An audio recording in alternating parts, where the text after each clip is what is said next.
Charles, go ahead. You're live. Good evening from Hong Kong. I'm sorry, a slight technical glitch there. Good evening from Hong Kong to all of those who are joining us from around the world, listening in different time zones and participating in this work in this webinar. A warm welcome from the virtual Ocean Dialogues hosted by the Friends of Ocean Action and the World Economic Forum, the first ever completely virtual global ocean event. The dialogues are bringing together leaders from business, from government, civil society, and the scientific community from around the world, and their purpose really is to share and scale innovations and solutions with a view to accelerating the benefits of those globally.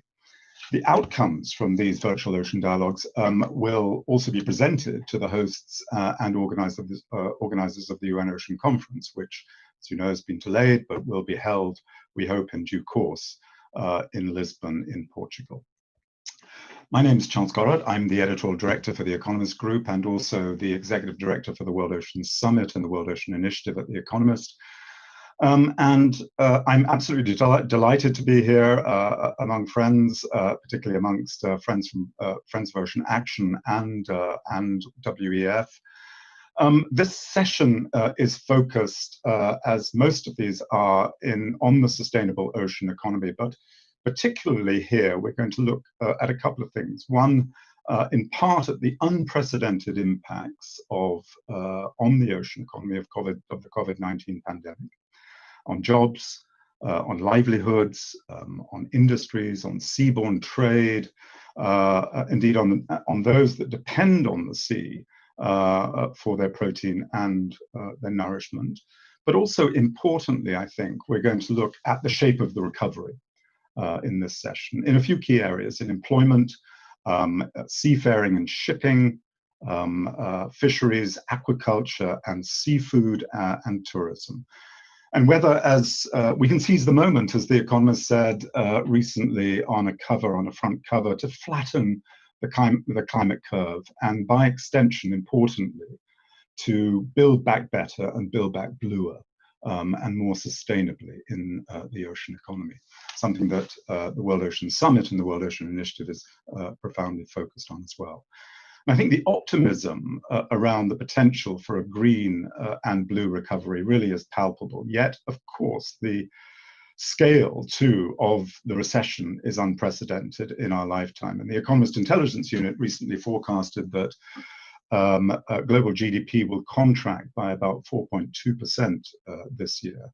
And global trade will contract by almost 25% in 2020. And economies will not recover to their previous levels of activity until sometime in 2022, which is a long wait. And this means, I think, a sustained impact on economies.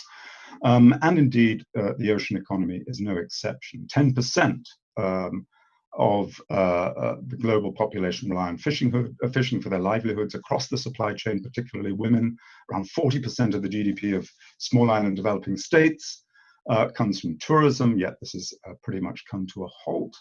And shipping, of course, is experiencing a new kind of existential crisis, beyond plummeting cargoes, indeed, to the 150,000 plus seafarers stuck on ships. Nature is a deserved winner in this process in a way, but economies, of course, will come back. And as we move from the rescue to the recovery phase of COVID-19, from short-term fiscal packages through to longer-term stimulus packages that invest in the future, I think there's an enormous opportunity to seek synergies between sustainability and climate goals, and of course the real economy and the economic goals that countries have. So that is going to be the question: can we take that opportunity, and indeed will we take it? So those are the questions that we'll be asking our very distinguished panelists. But before we move to them, let me introduce I'm absolutely delighted to do so, our introductory video from Erna Solberg, the Prime Minister of Norway.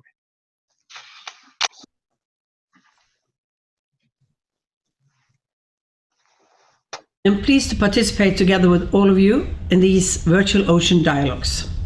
Many of you are joining from your homes. I know it's under very challenging circumstances, but hopefully it's in good spirits. Unfortunately, we cannot be together in person this week at the UN Ocean Conference in Lisbon. We are nonetheless linked together by our concern for the future of our blue planet. The pandemic has disrupted lives, communities, and oceans worldwide, including the over 3 billion people who depend on the oceans for their livelihoods and well-being. And nature should be part of our recovery from this crisis. Central to this are the many benefits found in a sustainable ocean. But we need to act fast to reverse the decline in ocean health. And we must act now, and we must be open-minded to the possibilities of tomorrow. We should fast-track and invest in innovative solutions that enable a rapid transition to a sustainable ocean economy. An example is the enzymes found in microbes on the deep ocean floor, which are used to produce tests for COVID-19. Another is a brand new pledge by the Norwegian ship owners that by 2030 they will order only zero-emission vessels in order to have a climate-neutral fleet by 2050. It is essential that blue is part of the green recovery that is now so widely discussed. A sustainable ocean economy offers many opportunities for resettling and rebuilding economies that enhance both health of our environment and our climate. Remember that ocean-based climate action could reduce the emission gap by up to 21% by 2050. This is equivalent to taking more than 1 billion cars off the road each year. I have the pleasure of serving as the co-chair of the high-level panel for a sustainable ocean economy composed of 14 heads of governments and states. Our countries represent nearly 1/3 of the world's coastlines, 1/3 of the world's exclusive economic zones, 20% of the world's fisheries, and 20% of the world's shipping fleet. Driven by a commitment to partnership, shared knowledge, and science-informed policy, we have spent the last 18 months working with business, science, and civil society to advance the benefits of a sustainable ocean economy. We have learned that protection, production, and prosperity must go hand in hand. Within the coming year, the Ocean Panel will present an action agenda which makes the case for a healthy and sustainable managed ocean.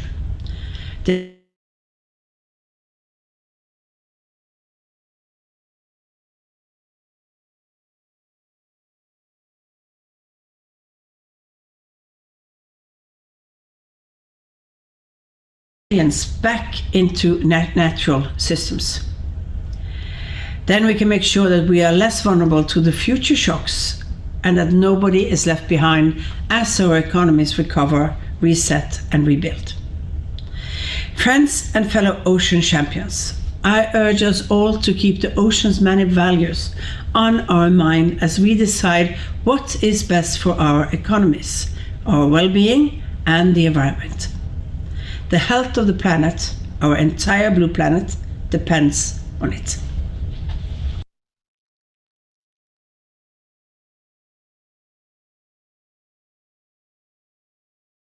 To Prime Minister Solberg there. Just as a bit of housekeeping, let me mention that if you would like to share your thoughts and your questions, please do use the Slido function. I believe that's coming up on your screen right now to ask questions or to set out some thoughts that you have. And these, please go to your slido.com and take out your phone and scan the QR code there on your screen with your camera. And of course, please do ask any questions or set out any thoughts that you have for us. And we'll try and get to as many as those in the second part of the moderated panel discussion. But let me now begin by introducing our 4 panelists, our distinguished panelists for today. First of all, Guy Ryder, Director General of the International Labour Organization. Kitak Lim, the Secretary General of the International Maritime Organization. Barker Mosai, who's a global shaper and a diplomat from Mauritius. And Nigel Edwards, who's the Group CSR Director from the Hilton Food Group, not to be confused with the Hilton Hotel Group. I'm going to ask each of these distinguished panelists to quickly run through a few top-of-mind thoughts that they have around this issue, and then we'll move into a panel discussion. Guy, can I ask you to begin, please? Well, thank you very much, Charles, and thank you for including me in this conversation. It's great that you started us off with a feeling of optimism and encouraging us to look at the opportunities ahead of us for the promotion of a sustainable ocean economy. And that's exactly what we should be doing. But we also have to be realistic about the circumstances in which we find ourselves today. This pandemic and its consequences has very, very badly, disproportionately hit the ocean economy in a world that's lost 305 million jobs in the second quarter of this year. We know the ocean economy is disproportionately affected, be it in tourism, be it in commercial shipping, be it in fishing. And the prospects for recovery, you've mentioned the estimates on trade recovery.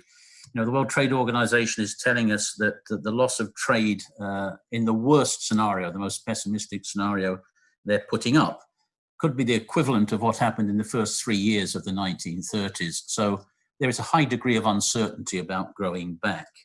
At the same time, I think, there's a discussion going on, is there not, about the re-engineering of global supply chains. So of course it's about increasing the resilience of existing global supply chains. But I think there is a debate coming about how these global supply chains may be re-engineered, not always for evident economic reasons. In the meantime, and let me speak to the labor situation in the, particularly in the seafaring sector. 2 million seafarers, as you know, badly affected around the world by what's happening. Between 150,000 and 200,000 of those seafarers now stuck on board simply because crew changes cannot take place, because repatriation can't take place. Many of these people have been in really dramatic circumstances for some 4 months, and we've joined with our colleagues in the IMO. I'm delighted to be with the Kitak Lim and with others in the international community, requiring that these people be designated as key personnel, key workers, and treated accordingly. But looking forward beyond this, you know, really very distressing situation, you've asked what we should be looking at. Well, the first thing I think is that in the COVID-19 packages, response packages, which are now being put in place around the world, and I think the aggregate figure is that some $9 trillion have been invested in dealing with the COVID-19 consequences. I think two things are missing. One thing is missing is a degree of international cooperation. Countries are understandably investing resources in their own economies, in their own workers, in their own enterprises. We've seen a conspicuous lack of international cooperation and coordination in these efforts. And if there's one place this is absolutely needed, it's in the, by definition, international ocean economy. Secondly, it seems to me that COVID-19 responses ought to integrate all of the objectives the international community has set itself, including in respect of the oceans, through the 2030 UN Sustainable Development Agenda, in which ocean economy figures very prominently. I'm not sure that that's happening, but we have a compass, we have a guiding star for building back better. It's called the 2030 Sustainable Development Agenda of the United Nations. We need to pick it up, we need to take it very, very seriously. Much more to say, but why don't I pause here and listen to the rest of the conversation, hopefully contribute later on. Thank you. Guy, could I just quickly follow up there and just ask you, because you did mention these two thoughts, these two responses that we think that you think are missing. Are those among the policy responses that the ILO is putting, recommending as we try to move out into a sustainable post-COVID recovery? Yes, in shorthand, Charles, there are four sort of policy pillars we see as necessary from the social and economic response perspective. One is to use these fiscal and monetary instruments that are available to governments. And my goodness, governments are using them. But, and there is a strong sort of distinction vis-a-vis what happened in 2008, 2009, where you did have that international cooperation. The G20 came into into being and acted to avoid the worst. Let's put it like that. Secondly, we need targeted action to protect enterprises and sustain jobs. Thirdly, we need to have the protective agenda. Particularly as people go back to work, they need to be protected. This needs to be made effective. And lastly, and it's my last point, but it's a strong one for the maritime industry in particular, we need social dialogue. We need the different actors to come together and work out solutions. The maritime economy, if I can limit it to that, has an enormous asset. It probably has the strongest social partnership, at least from the International Labour Organization's experience. The International Chamber of Shipping, the International Transport Workers Federation, backed by this Maritime Labour Convention, which is basically a labour code for the maritime industry, which exists in no other place, are tools which we can bring to bear to address many of the challenges ahead. Thank you, Guy. Let me move now, please, to Kitak Lim, Secretary General Lim. Could you offer your sort of opening thoughts, please? Thank you, Charles. Also, thank you for giving me this opportunity to join this timely virtual conference. But as you know well, 80% of world trade is made by sea, as Mr. Guy Erna mentioned. It is very critically important under the peaceful time, but the more critical under this pandemic situation in terms of recovering from the COVID-19. However, international shipping has been facing serious challenges, as mentioned by the IRO, respect to the crew change, repatriation due to quarantine, travel restriction between seaport and the airport, which has been causing huge disruption to shipping operation. Sometimes we have seen suspension of shipping in some remote sea area, which is very relevant to the physical and the mental health of seafarers, humanitarian issues. So we needed to designate the seafarers as a key transport workers so they can be exempted from travel restriction as far as the local circumstances permit and to protect public health security there. These restrictions should not be too excessive, but should be flexible to maintain global shipping operation to continue properly. IMO has been working very closely with other UN agencies like ILO, WHO, UNCTAD, etc., and with the shipping and port industry group and transport union as well to encourage member government to pay more attention to seafarer issues. Fortunately, there have been progress taking place step by step thanks to all the collaborative efforts. However, we are still urging government to work more for national, regional, and global interest respect to the seafarers issues and relevant to the shipping. IMO is dealing with key policy issues like safety, environmental protection, and efficiency of shipping. Particularly, we are dealing with the climate change issues, which is a bit delayed, postponed, but we are going to take up that matter as a priority issues. But I'd like to mention at this moment, in terms of recovery of the pandemic situation, importance of a technical cooperation capacity building for developing countries, in particular small island developed countries, for them to recover as soon as possible. I emphasize the importance of partnership between member government and the private sector industry to provide for proper shipping activities and operation. In conclusion, I really would like to emphasize, under this pandemic situation, with a much higher level cooperation among stakeholders, particularly within the ocean economy circle, we need to have more dialogue, we need to have more conversation, how to establish a more synergy effect, which is very important for the future sustainable development of the ocean economy. So that's why I'm very happy to join this virtual conference in terms of collaboration, the cooperation among stakeholders. Thank you. Thank you, Secretary General. You raise a point, very good point.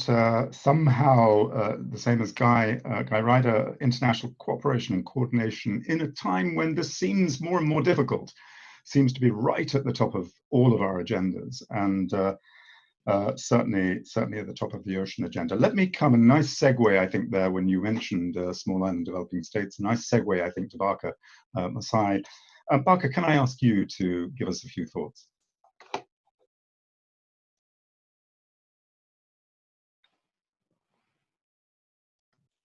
You're on mute. Hello. Well, I just wanted to thank everyone, and especially for the repeated mentions of small island developing states.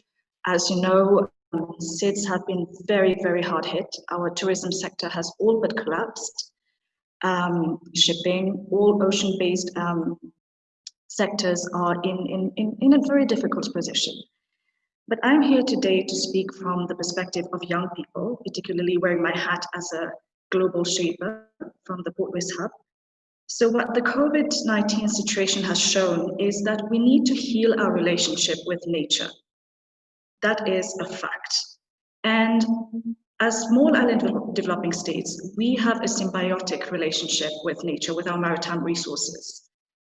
However, now that we're proceeding with conversations about what the recovery will take, what form the recovery will take, the most important question that we need to ask right now is, who are we designing the recovery for? Allow me to explain. When the financial crisis hit in 2008, people from my generation came of age in very difficult circumstances, and young people were particularly hit. Jobs were lost. Employment was a mirage that young people felt they could not access.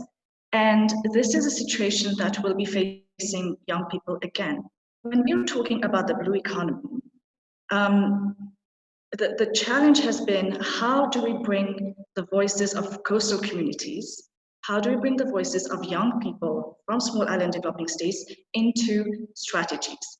By definition, the blue economy is a technology-intensive, a capital-intensive project.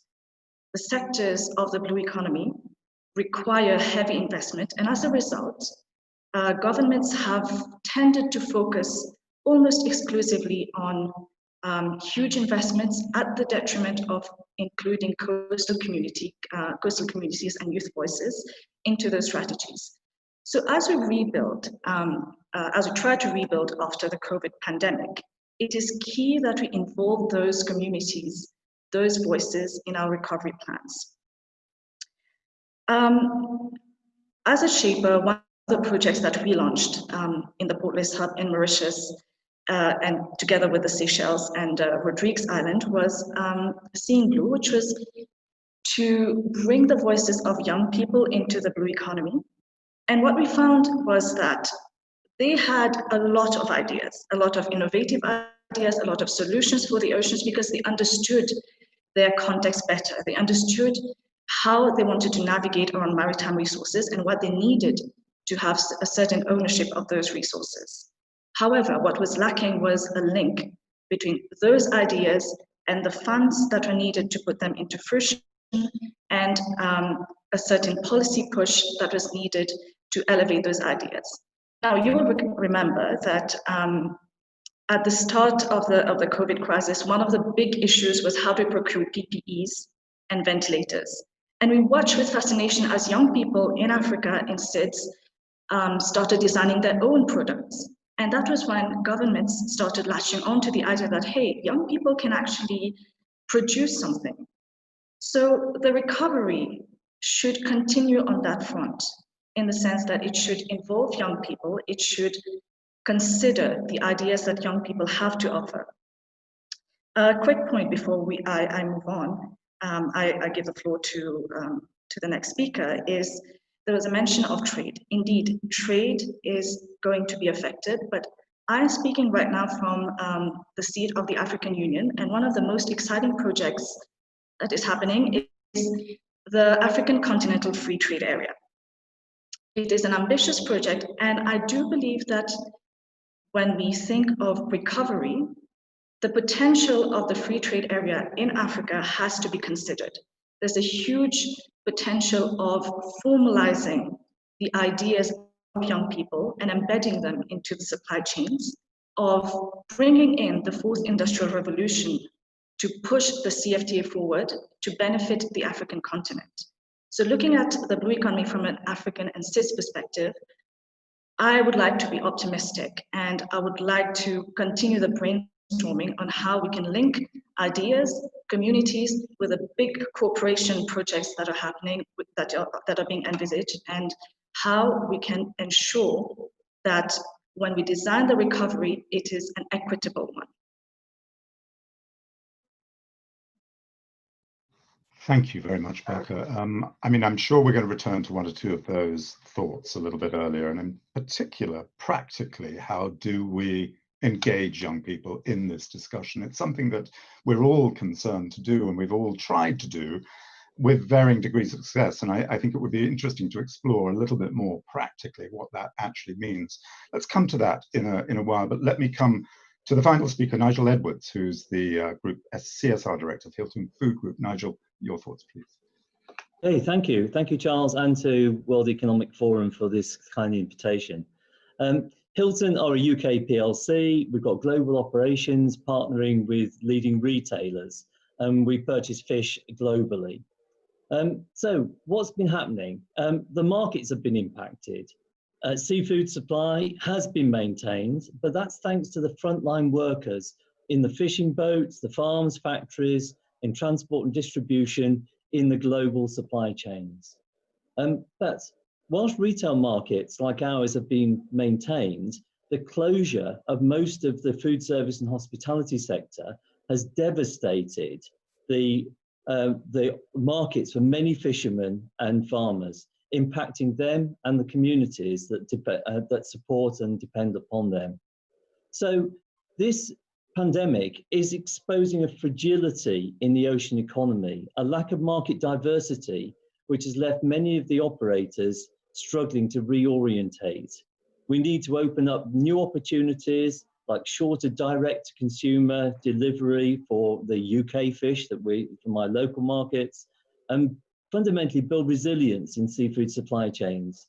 And what has been the response of business in these circumstances? Well, clearly, for all of us, our people remain our first priority.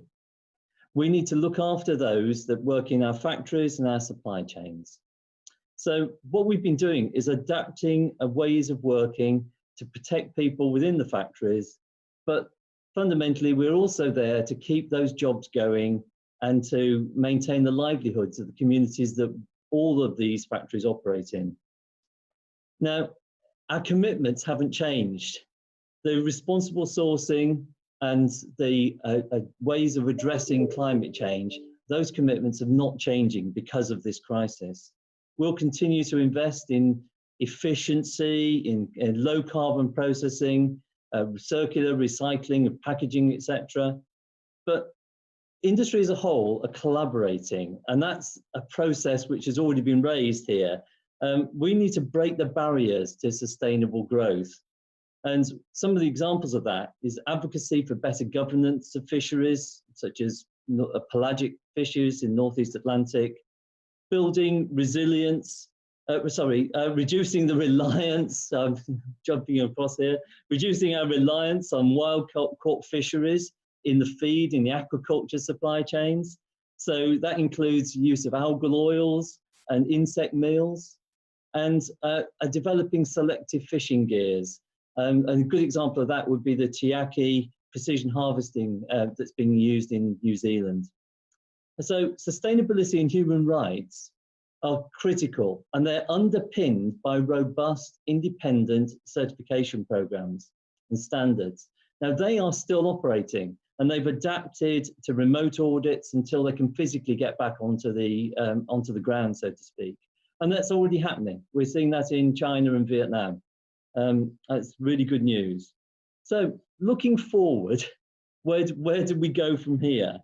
Well, what's been affected, what has been impacted most is fisheries control, monitoring and science. All of these things have been on hold and have been disrupted. So we're going to need to accelerate some of the new technology, the remote electronic monitoring, and actually using the catching sector to collect the data to replace some of the scientific work. Cameras on board, though, aren't just the answer. You need the systems, the people to analyze the data that comes from those processes. And consumers have changed. I'm told that by the marketeers that apparently it takes about 60 days to build a habit. So consumers are used to different ways of shopping and eating, but they're sticking to familiar foods. They're not having the opportunities to try and explore new forms of seafood while the restaurants are closed. So this recession that's coming will increase poverty. We'll need to make seafood more accessible and affordable because, after all, it brings huge health benefits. And it's a critical factor. A critical factor to deal with that will be to drive down waste throughout the supply chains. We need to make sure that seafood is affordable and available. And businesses will need better tools to support them in crisis situations, some codes of practice to help us manage and mitigate the impacts of future acute events like this. But the opportunity, as already been stated, for the blue growth is huge. Low carbon, efficient feed conversion, and low dependence on fresh water and land use differentiates the ocean blue food from many other protein sources. So we need resilience. Climate and sustainability remains absolutely core of our work streams and our collaboration. And we have a huge opportunity to build back and deliver healthy and climate-friendly seafood. Thank you. Thank you, Nigel. I'm very conscious that we are moving through the time of this very, very quickly. I would instead of trying to ask some broad questions, I think it'd be good if we focus down for each of you with one or two thoughts and questions around specific areas that you're focused on. Guy, I thought let's just, I mean, the impact, as you mentioned, has been hardest on those with, in many ways, the least protection, fishing communities, seafarers and others who make their living from the sea.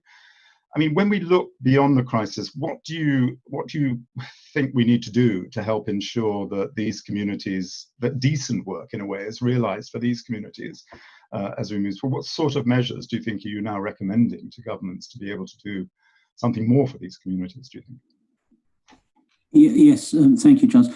I think it is clear that those who are most vulnerable in the most precarious situations in labour markets, be it in the ocean economy or elsewhere, are those who have suffered the most. And one thing which I think that this pandemic has done is to reveal the extraordinary gaps that we have in our systems of social protection, the extraordinary precarity under which many people make a living. And I would suggest that applies to the ocean economy as well. So we'll be arguing very strongly that it's time now to take, the fact that the great majority of workers in the world have no social protection whatsoever. We need to take this seriously. The question then is how. We're going to be coming out of this this pandemic and entering a recession in a world, let's be clear, where poverty will be higher, where unemployment will be higher, where inequality will be higher, where debt, public and private, will be higher, and I'm afraid where political anger and frustration with unpredictable consequences will be higher as well. So we do need, I think, to target on things which are concrete. I was really very encouraged by what Nigel said about supply chain responsibility and supply chain management. I think it's absolutely fundamentally important. We tend, when we talk about supply chain disruption, to think about, well, the supply of things we need is interrupted. We can't get whatever it might be. But we do need to also, I think, track back along the supply chain and see what's happened to workers who have basically lost, everything they depend upon through supply chain disruption. And I want to come back as well to say that, in a future world where I do think supply chains are going to change. We want to make them more resilient. We want to make them more socially responsible. But there's a debate out there about, reshoring, shortening supply chains. If it takes 60 days to create a new habit, I guess we've all had time to do that by now. There might be some new habits which are going to be extremely unpredictable in terms of economic preferences and behavior in the future. And I think this may be a very interesting background for the things we are pursuing.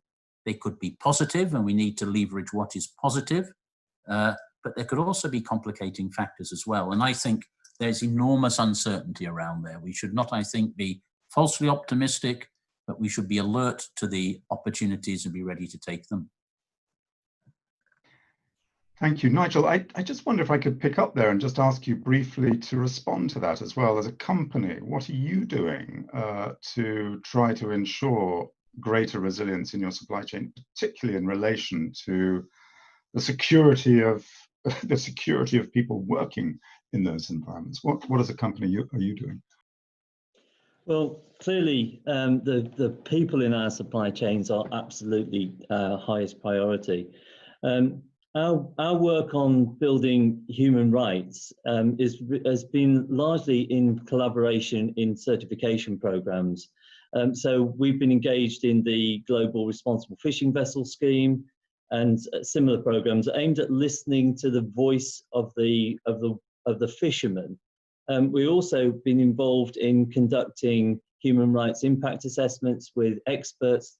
I'm not an expert myself, but at interviewing and working on community impacts all the way back down supply chains and learning from those and working collaboratively across the supply chains to address any issues that we find.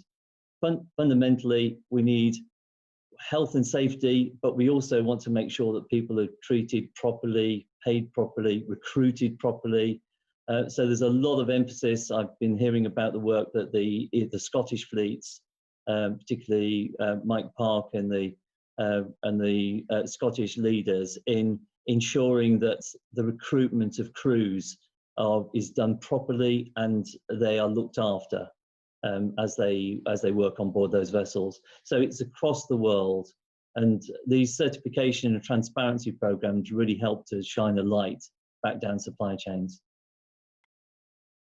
Let me keep on that theme just for a moment, Barker, if I can just come to you. I mean, tourism, obviously, in Mauritius has had a massive impact, and I'm sure there are a lot of, to pick up on your point, a lot of young people engaged in tourism. And I wonder, on the theme of security of work and indeed of the decency of the work that young people have in the tourism sector, now that it's been somewhat fragmented and dismantled by all of the pandemic.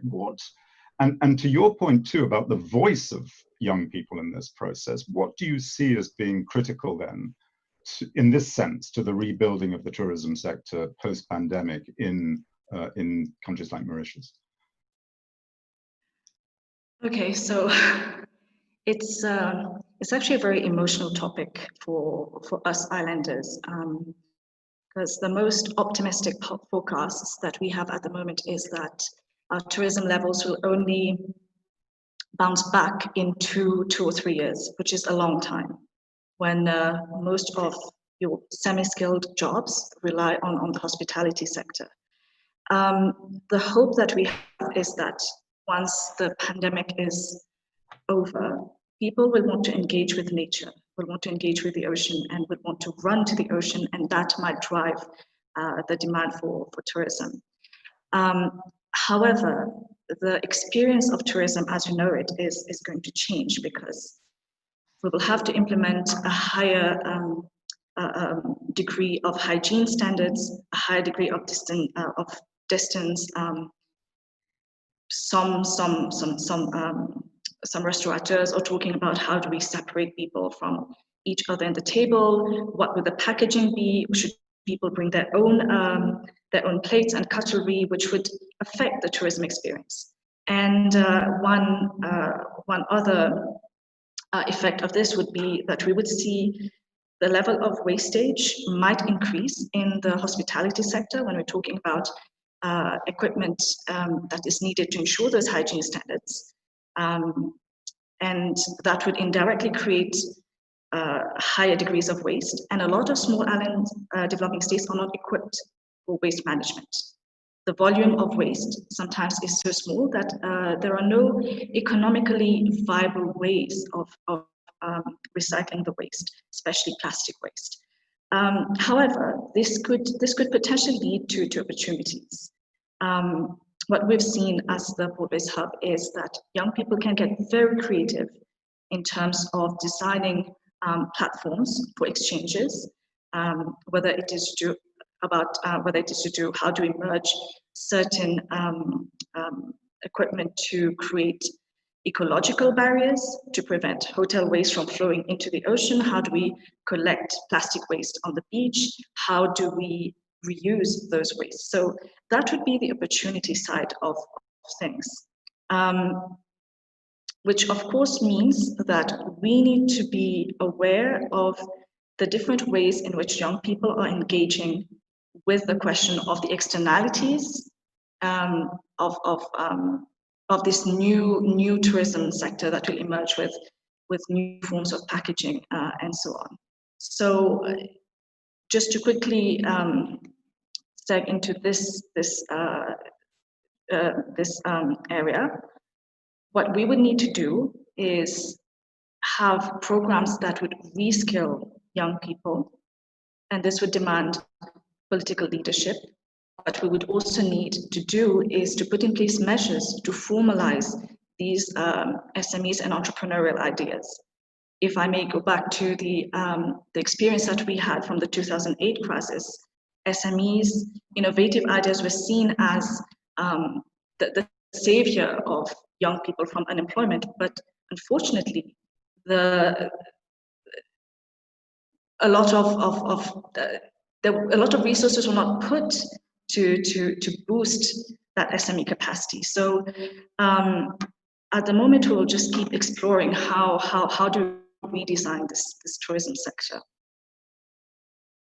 Thank you. Let me switch directions quickly before we go into a break with a video and come to yourself, Kitat Lim, if I could, and ask a question that I'm sure is on everybody's mind, and that is, obviously, shipping has taken a major hit in this pandemic, and it's sort of in a way impossible to think that shipping, as it's suffering, could really, in a way, from the private sector point of view, lead us out into a full process of decarbonization. You know, is the recovery, is it, with that uncertainty around, how do you see the decarbonization of shipping now unfolding, having had such an impact with having the pandemic had such an impact, should I say, on shipping? Are we now going to be really relying on governments to find ways to really incentivize this process and find innovative ways to push the decarbonization forward? Or are shipping companies themselves not in such a bad state, and can they actually find a way to invest into the recovery? Charles, first of all, I'd like to mention one of the lessons from this pandemic faced by all global community is that recognition of the importance of a collaboration, cooperation among all government and relevant stakeholders.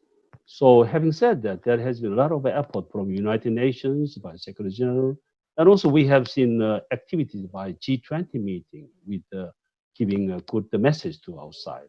But I believe we need to have a more collaborative activities, cooperation among stakeholders and international government itself. Having said that, climate change issues is also something we need a lot high level of collaboration. But luckily, under this pandemic situation, we have been working very closely with among government and with the industry as well. For instance, shipping industry, they offered $5 billion for the next 10 years for R&D, for future fuel oil. And we have seen a lot of the collaboration, shipping and the port industry as well, together with all member governments. So we have an overall roadmap by 2023 first, and then 2030 and over 2050. So according to the roadmap, even some process has been delayed, postponed, but we are catching up for the development by having virtual meeting to make progress. Now, member government and the private sector as well are highly committed to make progress, to make a higher collaboration. It is a sort of like indication which we feel much more differently from previous time having this kind of pandemic situation. So we are very much optimistic. Key policy issues, particularly climate change issues, will make progress as we expected by the outside of the IMO. Thank you. I'm just taking from that your message is that this is a long-term problem, a long-term challenge, and that, yes, this incredible crisis that we're going through at the moment is certainly going to have an impact. But the industry's commitment, what you're saying is the industry's commitment to decarbonization is resolute. All right. Well, we may have to see that there's help from governments and from others to increase that resoluteness. But let's move, shall we, to a video very shortly. But before that, let me just say to everybody who's listening and who would like to participate, please do go and ask questions on slido.com, which you saw earlier, and here it is again. Take out your phone. You can ask on slido.com, or take out your phone and scan the QR code there as you see it with your camera. And please do ask any questions that you have, and indeed put any comments there you can, and they will be asked in the next session as we move now into a video. And this is a video from Territorial Agency, which is showing us how busy with activities, extraordinarily busy with activities the ocean is. Activities from fishing to shipping to offshore projects and more, and taking places in all ocean spaces indeed, and demonstrating indeed how the ocean is at all effects an extension of many human activities that are carried out on land. So let's watch this video, and then we will come back to the panel discussion.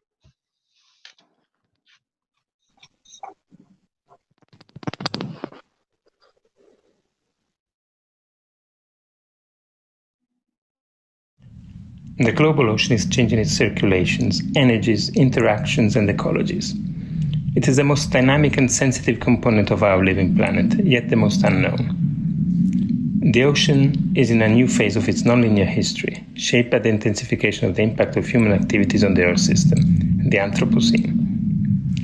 The intensification is fueled by oil, gas, and coal, and leaves a vast debris behind it, made up of technical traces.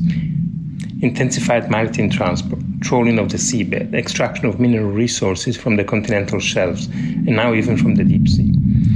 Overfishing, pollution from industry, transport, oil, plastics, and from the loud sounds of human activity. TBA 21 Academy and Territorial Agency are collaborating to connect new forms of visibility and understanding of the ocean, brought by science, culture, and the arts.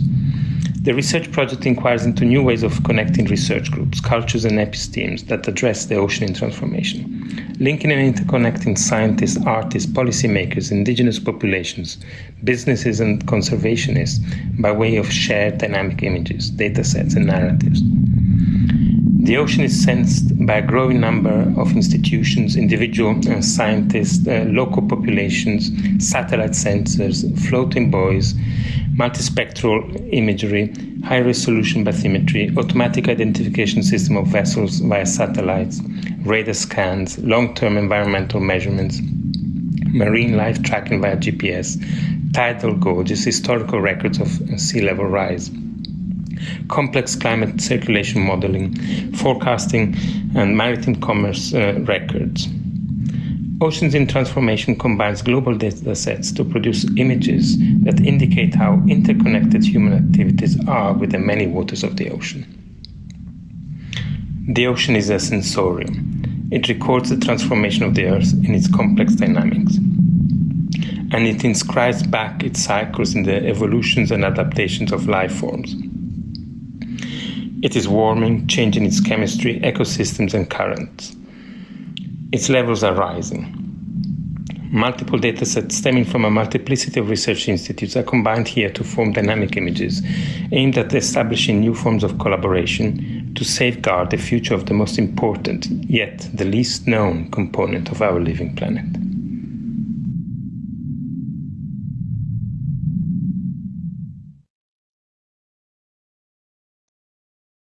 Well, we've got plenty of questions in, so let's move to one or two of those questions, and let me see if I can pick one or two out. There are so many. Speakers mentioned, many mentioned climate change, and I think one of the big questions there is how do we ensure, and this is a question from the audience, that billions of stimulus to the maritime sector that's coming out of these packages that are there helps, how do we ensure that that helps now in the present and prepares us for future risks, including climate risks? I wonder if I might briefly begin with you, Kitaklin, if you could just give us a thought about that. And I won't ask everybody to answer every question, otherwise we'll only answer one, I think, and I'll move to others. But Kitaklin, could I ask you to potentially address that question, please?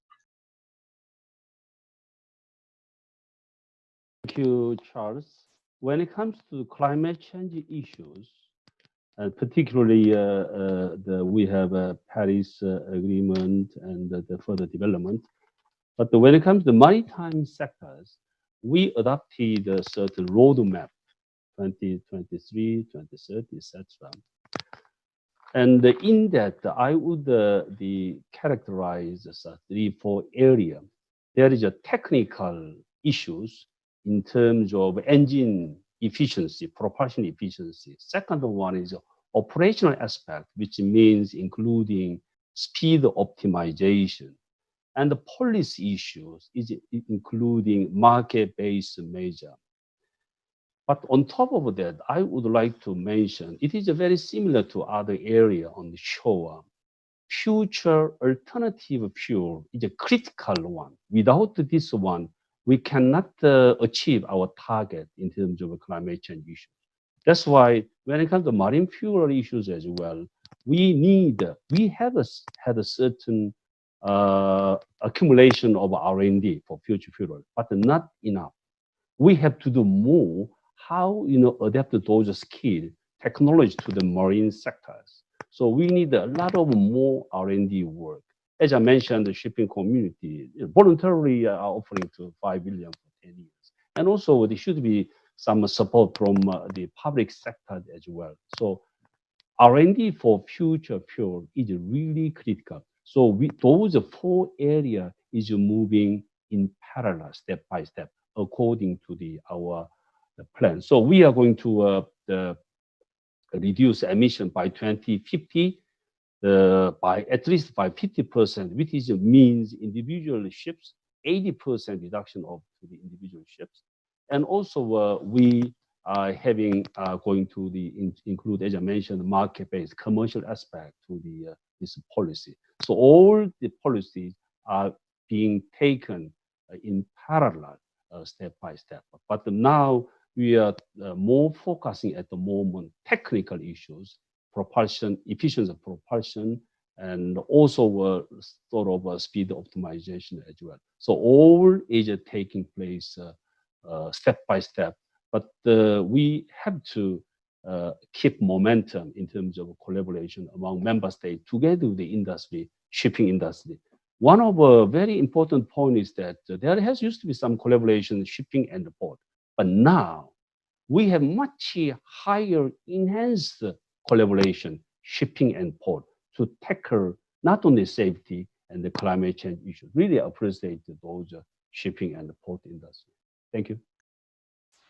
Thank you. Let me come to you, Barker, if I can. A question here. As developing countries and SIDS build back, there is a focus on quick wins, especially looking to oceans. How can donor partners help to build back bluer? Your thoughts? Pardon me, last part, can you? Sorry, this is to Barker.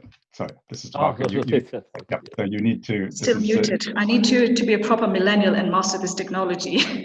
Thank you for that question. So concretely, as I mentioned earlier, in terms of linking innovation to resources, there was the gap. When we're talking about quick wins, they exist mostly, for example, in the fishery sector, because that's very tangible. You can go out, fish, and keep pushing the idea of a stock collapse to the back of your mind. But investment in longer term sectors such as biotechnology, building marine database, and AI for oceans, those are emerging sectors that perhaps we don't master yet, and which might not make economic sense now. And because policies are sometimes bound by electoral cycles, it might not be attractive or politically palatable to want to invest in that. But as we saw, as Prime Minister Solberg mentioned, some of the solutions for COVID-19 are being found in the deep sea. And for countries like Mauritius, for small island developing states, for African countries, developing countries that are blessed with a huge expanse of ocean territory, it would be inconceivable not to want to tap into those avenues. So to develop, to sort of get this appetite for the long-term wins, the slow burns, I think investment in research and development is key, and I'm so happy to hear Mr. Lim talk about research and development. We perhaps need to think about innovative solutions about embedding people from particular contexts into those research programs. Why can't we consider, for example, a blue passport for young people from coastal communities who have an idea but who do not have the environment where they can make that idea thrive? A passport that would allow them to access knowledge on how to patent their ideas, how to reach out to the right the right funders, that kind of model.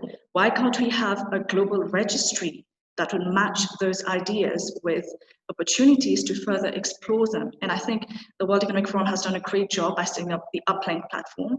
This could be the start of one such registry. And finally, I think now, whether we like it or not, the world will be moving towards the sectors of the fourth industrial revolution. We spoke a little bit about the port sector and the shipping sector. And what COVID has also done is it's changed our relationship with data, big data. People are craving accurate, reliable data every day. And this data is what builds our trust with governments, with policy institutions. And it has shown us that we can, if we are determined, harvest the data and share it in a manner that benefits the population. So already there are initiatives to rationalize data platforms for shipping industries, for the shipping industry. And I believe that there was a white paper that was delivered to the IMO on this issue. So we should be thinking about expanding our approach of harvesting data that we have applied to COVID and applying it to sectors like climate change, giving the real-time information. And this would allow us to make long-term decisions about next generation industries and sectors.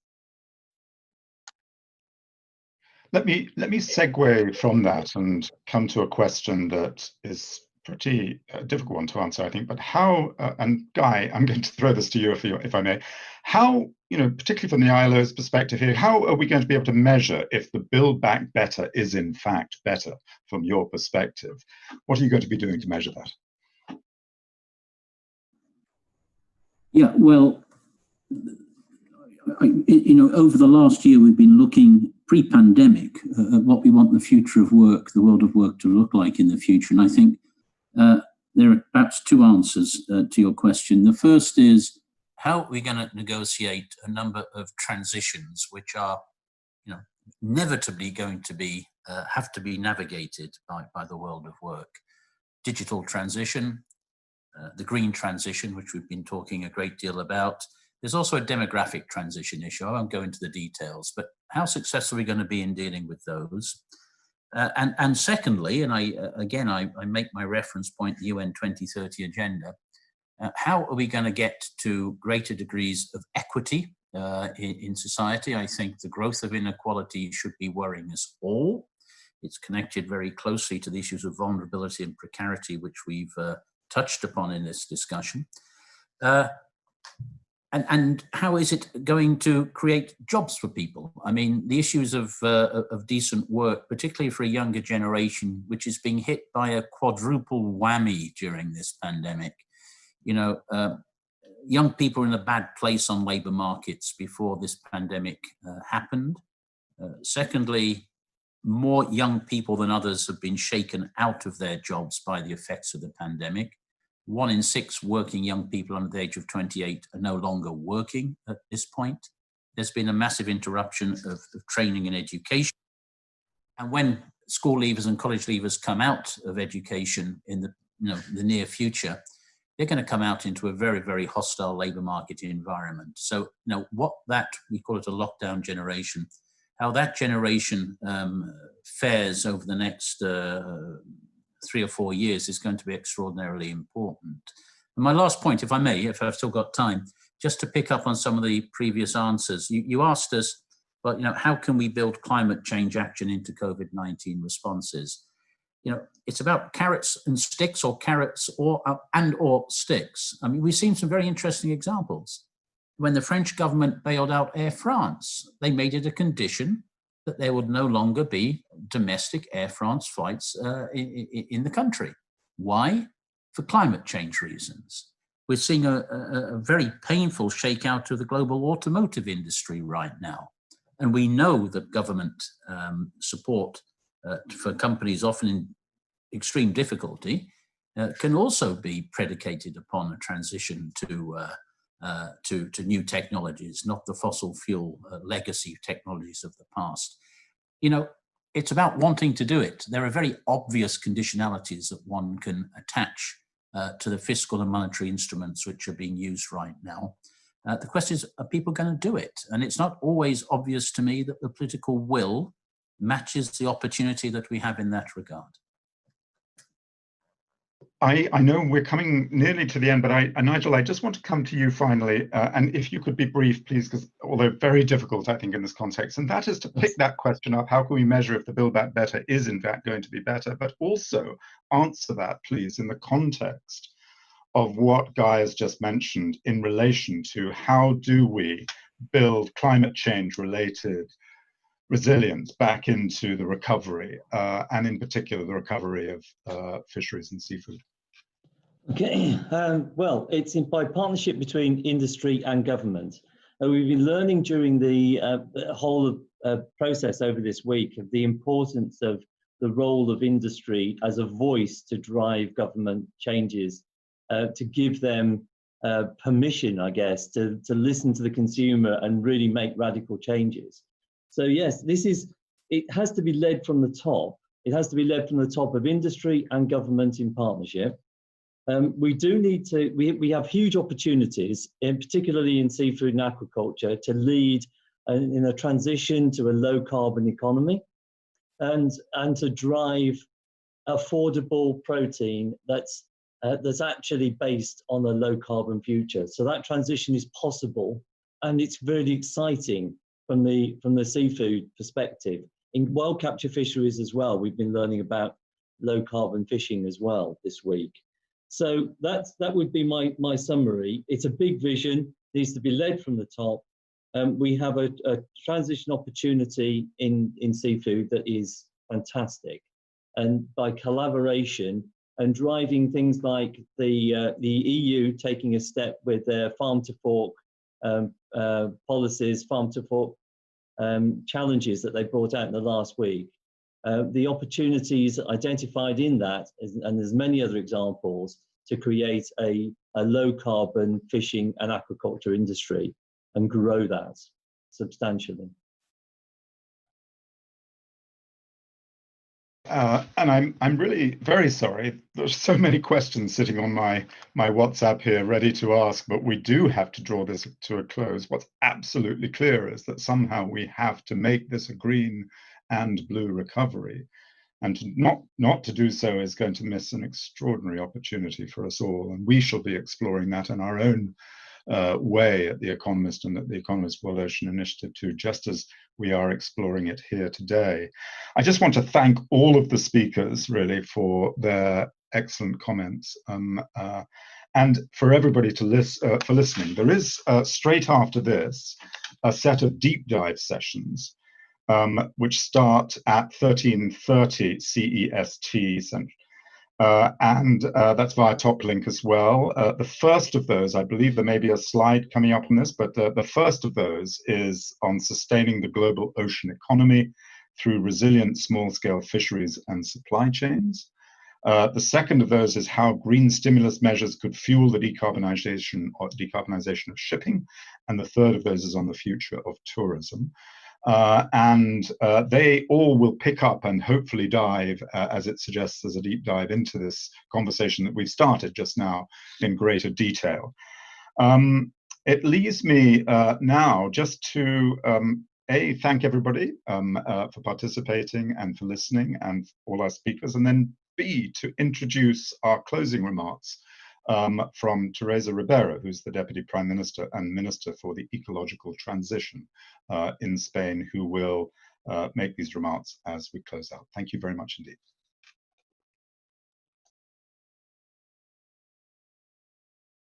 I am so happy to have this chance to join you on this very important dialogue on how to preserve our ocean.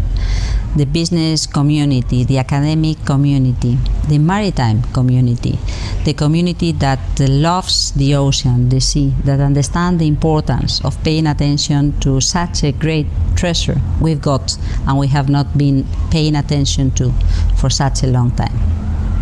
I think that now we have discovered that among all those essential threats that we had already pointed in our list, we have an additional one. The threat connecting all our realities, the ecosystems, the social realities, the health reality, but also the interdependence among the different countries and the need to cooperate in order to face a correct answer to the menace that we are feeling. We had already identified big challenges in front of us. We knew about the biodiversity loss, we knew about the climate challenge, but now we have added a new one, the coronavirus pandemic, how vulnerable we are as a humankind that needs to feel united, and how vulnerable our eco-social systems are in case we do not face the proper problem with the proper answers. Now we have a new chance. Now we know that we have to react and to reconduct, to reorganize our economies in a manner that keeps sustainability high in the agenda. In order to get that, we talk about the green recovery. It is the Green Deal we knew we had to do among the different generations, among the different societies and countries, among the different economic sectors, among the academics, the business people, the policymakers. But now it is not just a Green Deal, it is also a green recovery. We need to invest in our future. We do not want to add additional menaces to the youth. The sea has no borders, but the sea faces menaces and the sea is full of opportunities. But we need the governance of the high seas. We need to protect the biodiversity beyond the national jurisdictional areas. We need to build a system that recognizes that it is a treasury we need to preserve for future generations. We need to organize the use of the resources that are beyond our jurisdiction and beyond our eyes. What is deep in the ocean is also something important for the humankind. And the 2030 Agenda knew about that. We've got a Sustainable Development Goal, understanding, stressing, underlining the importance of the life in the sea, in the ocean, and all the related actions we need to pay attention to. Many targets that need cooperation among the different governments and the different key stakeholders in the society. And this is why this dialogue among representatives of the World Economic Forum and the business community, the academia and the policymakers is so important. We need to understand and to identify possible ways forward. A green recovery that needs to be blue. Because if it is not a blue recovery, if we forget about the richness of our seas, and if we underestimate the risk of collapse for ocean system, we will be taking a huge risk in terms of health, in terms of prosperity, in terms of humankind. The ocean is a thermostat, so a stabilizer for the climate system, but the ocean also suffers from the climate change. The impacts of climate change, the acidification is brutal, is mortal for the biodiversity in the deep ocean, in the deep sea. We need to face the two challenges together, the preservation of the ocean and the climate change response. And it is not just that. We knew about this. We organized this Blue COP that finally took place in Madrid in December 1929. But we launched a great program of work. We need to do much more. We need to understand much better. We need the IPCC to pay attention to this issue for the ages to come. And we also know that this is not the only issue in the agenda. We had some very relevant examples of what it works and what it is still to be done. We have the Arctic Operation, and still there are menaces around the Arctic. And we have the Antarctic Cooperation. Research is important, but it is not just the only thing we need to face. Real policy decisions need to be taken. Real decisions on governance need to be taken.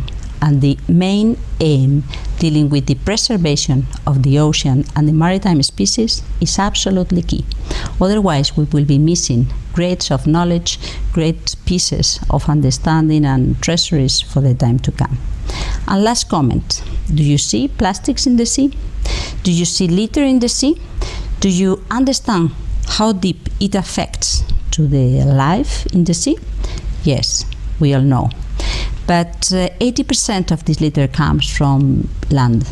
Plastics, and not just plastics, come from the ground, from where we live. And it is not so easy to say, just because we don't see it, it does not exist. The other way around. We know it exists. It exists in the surface, but it also exists in the deep sea. So let's deal with the garbage at the land surface in order to avoid a massive killing of species in the deep sea. So let's think about governance and spatial planning. I think that the initiative being launched by the European Commission and UNESCO is very important. We like it. We want to support it. We in Spain know what the sea means and how much richness, how much responsibility needs to be taken into consideration when dealing with the sea governance. And I think that planning properly what to allow and what not to allow is very, very important. So please, let's count on us. We in Spain are fully aware of the importance of the sea and are fully responsible and proud of being responsive to your initiative. We want to join you. We want to be part of this leading group of people, of institutions dealing with the protection of the ocean for the time to come.